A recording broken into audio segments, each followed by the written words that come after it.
John Rockwell Hansen, a Secret Service worker at the Pentagon, was sentenced to 15 years in prison for spying. According to the US Department of Justice, 58-year-old Hansen has attempted to sell sensitive national defense data to China. Hansen has been with the Defense Intelligence Service since 2006 and began meeting with Chinese intelligence officials in 2014.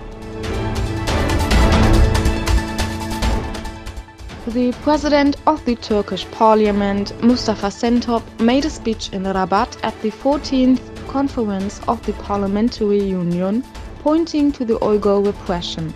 Şentop called on the member states of the Islamic Cooperation Organization to work for the interests of the Uyghurs.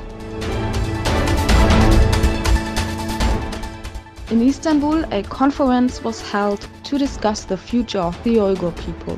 Numerous academics and NGOs participated in the conference. In Washington, a photo exhibition was set up in the National Press Room to raise awareness of China's human rights violations in East Turkestan.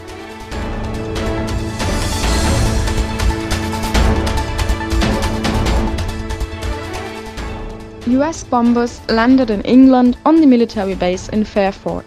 In recent days, a B-52 and a B-52H have already been moved to England. A B-52 bomber was spotted near Kaliningrad on the Russian border. From air traffic control circles, the bombers practiced the sinking of the Russian fleet.